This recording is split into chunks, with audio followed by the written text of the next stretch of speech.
Today we're going to be changing out the battery on my wife's 2018 Jeep Wrangler.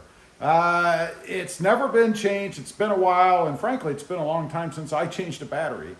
So how did I know it needed changed? Well, I've noticed the last few times I've started it, when I push the push start button, it kind of tries to turn over and then it stops. And you hit the button again and then it starts. Today it did the same thing, but the second time when it started, it was a real slow startup, you know. I don't want to have it go dead anywhere when she's out or sitting in my garage, so it's time. It's 6 years old, right? What I did, I went to O'Reilly's and I bought this Super Start Platinum AGM. It's a gel battery, I'm told.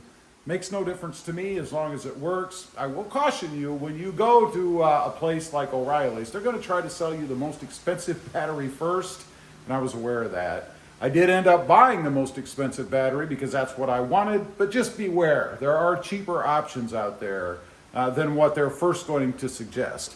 Now, let's take a look under the hood. There, of course, is the battery. All we have to do is take off the negative terminal first. I believe it's a 10mm socket. And then over here, and it's a little confusing. Look at all those nuts. Which one do you loosen? Well, you loosen this one, and then you kind of have to pry it off a little bit from the back side. It kind of clamps in there a little bit. Once they're off, you go ahead and remove the sleeve, or the heat protecting shield, I guess. And then right behind here, let's see if I can see it. We can't see it on mine, but there is a hold down, obviously, that holds the battery in. We have to pull that off as well. I'll show you that once we get to the point that we're almost ready to pull the battery out. Okay, first up, we're going to take off the negative terminal.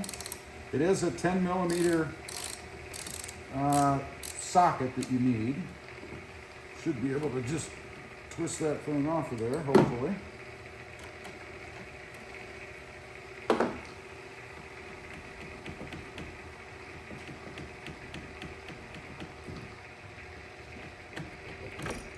There we go. Make sure you stick it out of the way so it doesn't contact anything. Then, over here on the negative or positive side, you do the same thing, and it is a 10mm as well.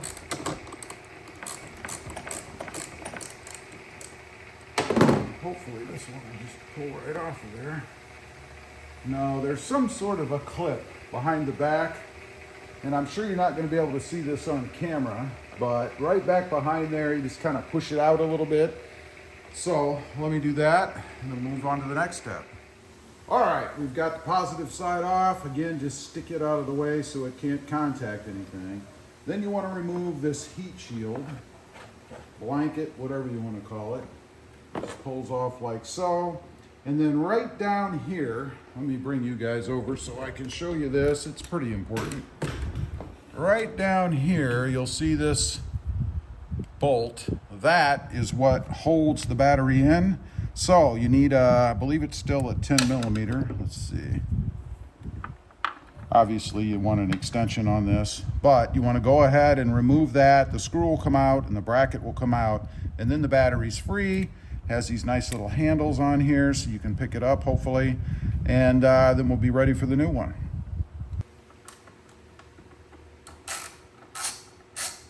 Wow, that was not in there tight, I'll tell you that. I could have done that all by hand.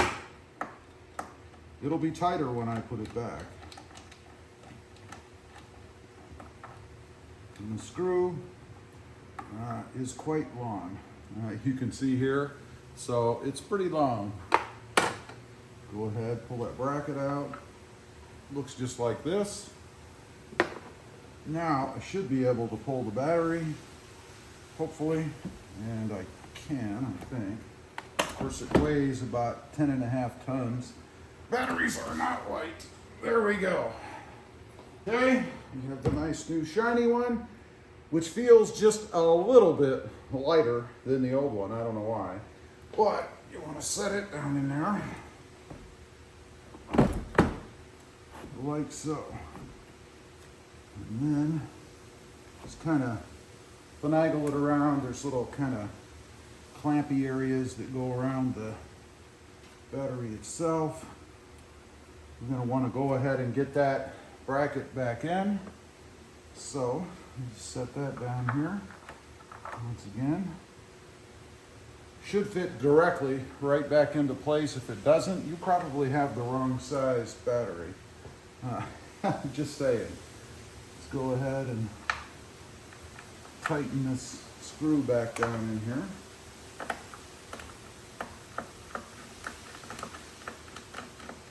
Again, I'm going to make it a bit tighter than with the old one, or what it originally was. I'm not going to kill it or anything. It is plastic, but I don't think I should be able to just loosen it by hand.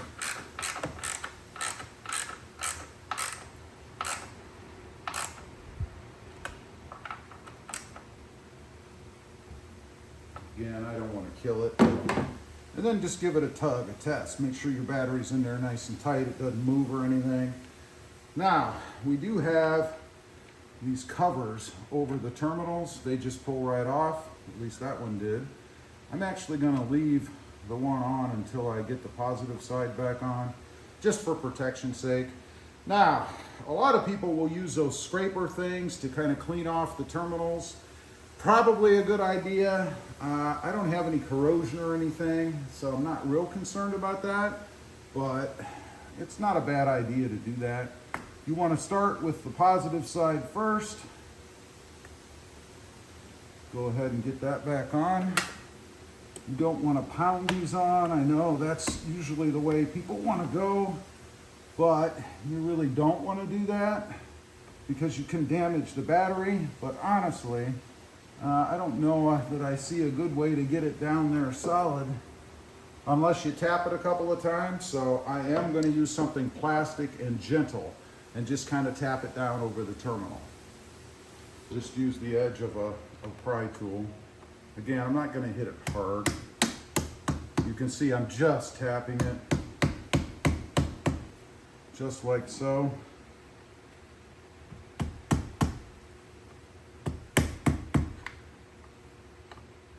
If this is enough to damage the battery, then you probably have bigger problems. That gets it on there nicely, I think.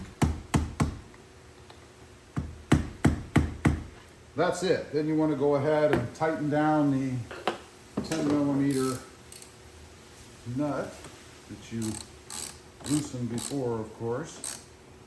Again, I would make sure it's tight. You don't want to overkill this. Again, it feels to me like I could easily strip this thing right out. I don't want to do that, so I just want to make sure it's on there nice and tight, nice and firm, and it is. So, and actually, I skipped a step. I should have put the cover back on before I did that. So I'm going to see if I can slip it on with the positive terminal on there. I don't think I'll be able to, and no, I won't be able to. So I'm going to take the terminal off again and go ahead and put the cover back on. Okay, let's go ahead and put the cover back on.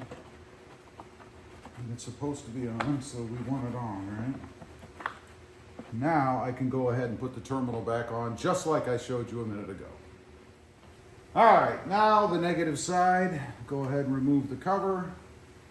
Let's go ahead and get the terminal back on. You may get a spark. I always seem to. No spark this time. That's good, I guess. And I'm going to do the same thing. I'm just going to give it a little tap on the edge.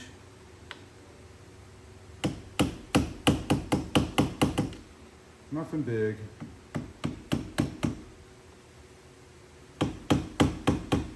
That's it.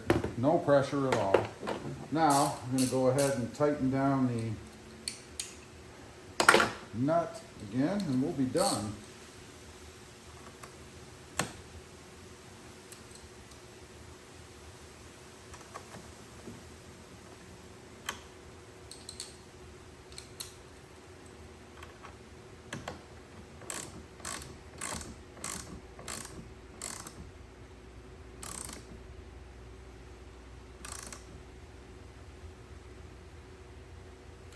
And that's it. That's all there is to it. Now, I'm going to put these covers over the old battery so that, you know, they don't contact anything when I take it back.